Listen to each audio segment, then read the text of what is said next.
side. Joining us for the newspaper review is Rise anchor Vimbai Mutiniri Ekpayong. I'll get it. It will roll off easily. Okay. And of course, Rise news analyst Mr. Darius Wale. Good afternoon. Over to you both. Great, straight into it. Of course, you know, we like to kick off with this day newspaper, and this day, along with most of today's newspapers, are leading with the story that is all about the banking sector. Of course, CBN sacks boards, managements of 3 banks, appoints new executives. Silent on nationalization, cites infraction of Section 12 CFGH of Banks and Other Financial Institutions Act 2020, suggesting threat to financial stability. Assures public of safety and security of depositors' funds. So, of course, we all know this developing story concerning Union, Keystone and Polaris banks, and, of course, the appointment of new executives, which is shaking up the financial sector.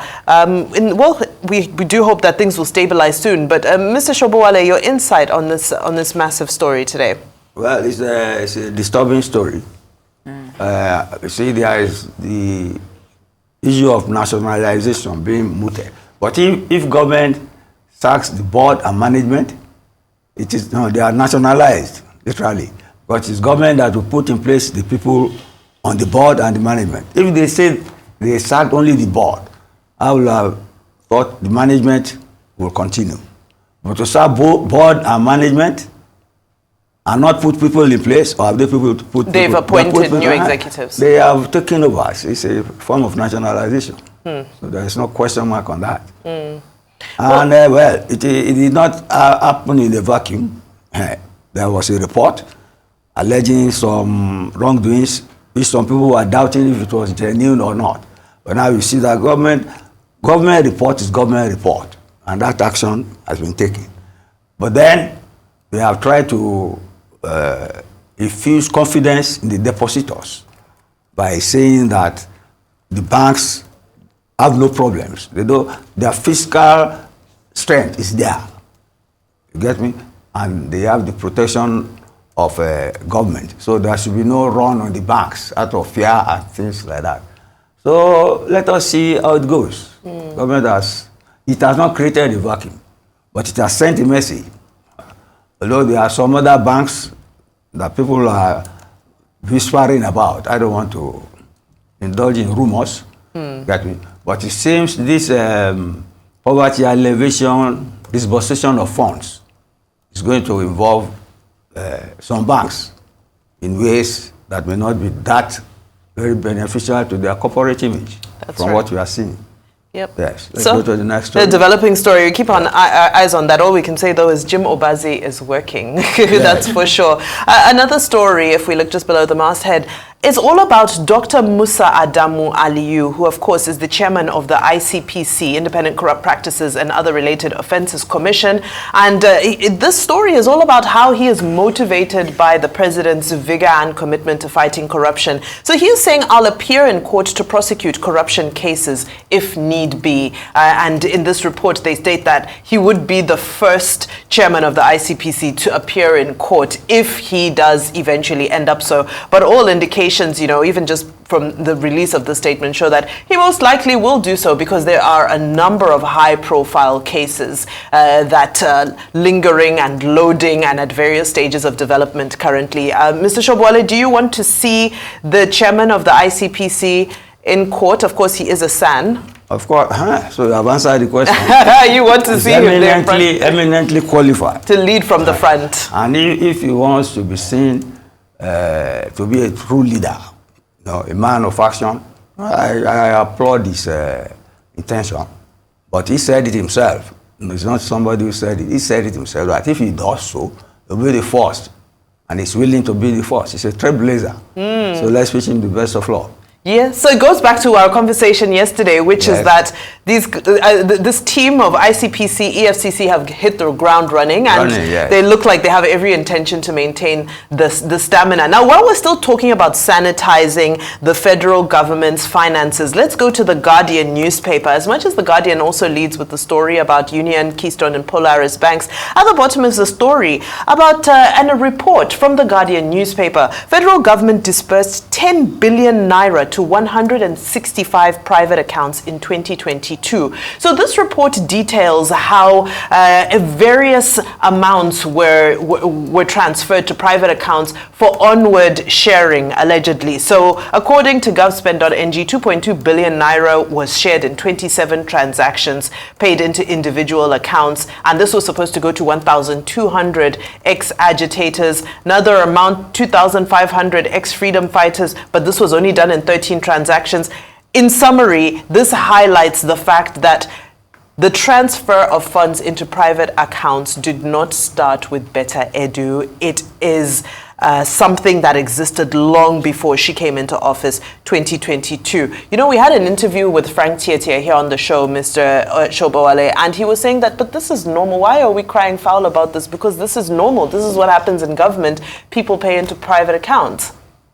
So you are trying to legitimize fraud. No, I'm not. I'm quoting Frank Tietia. I'm quoting him. You are trying to cast aspersion on the mood of people that you don't pay government money to private funds. It's illegal. I'm quoting. It's condemnable. It's not my position. The fact that some people did it and got away with it does not legitimize it. Why are you stressing that? This is an illicit thing to do. And government has done so. Unless...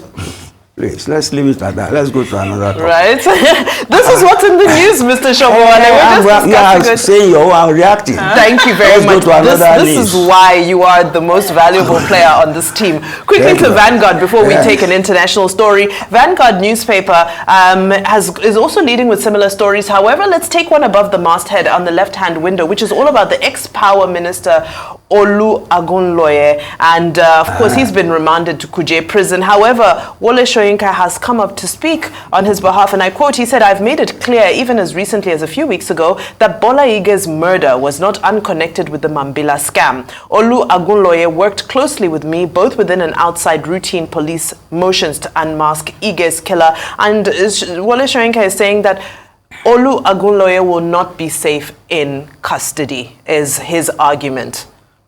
Well, I know Agunloye and Wole Soyinka, they are close associates. Of course. So you can understand why the Nobel laureate is disturbed.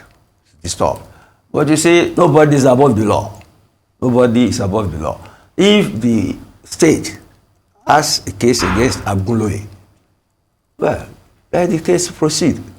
Let the cause, see, justice must be seen to have been done in all cases. There are no sacred cows.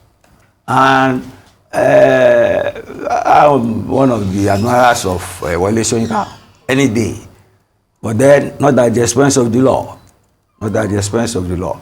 I know he will try his best to see that he gets a fair trial.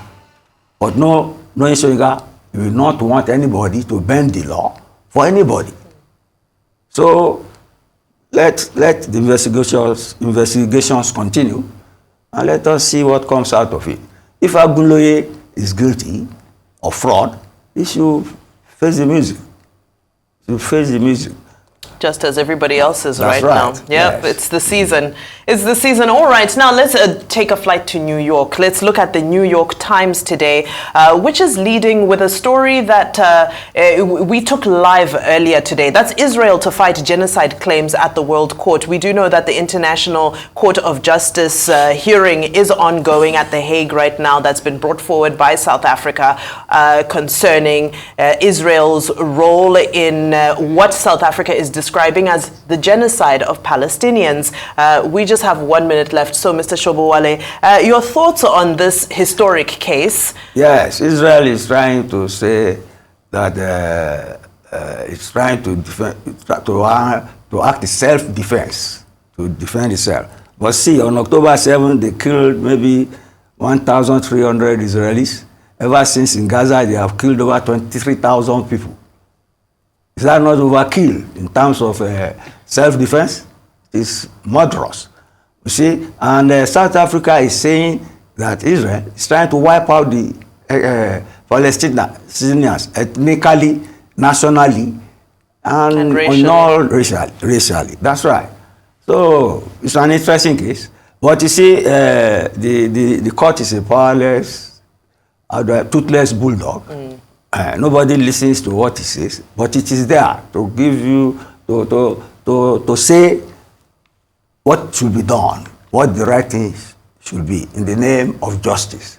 So it's a worthwhile development. I think they will finish it tomorrow. I think somebody will react tomorrow. Yes. So let's wait and see. But it does not mean, it won't stop those Israelis from killing them in Gaza. And it won't stop the Palestinians from defying Israel. Because killing them like that will raise up new soldiers in the future. Nobody can watch his nation trampled down like that and not, and not be angry. They want to fight back, one way or the other. Right. Right. Well, thank you both. I definitely enjoyed the review, and I'm sure our viewers did as well. Thank you so much, Vimbai, and of course, thank you, Mr. Dayo Shibwali. Thank you.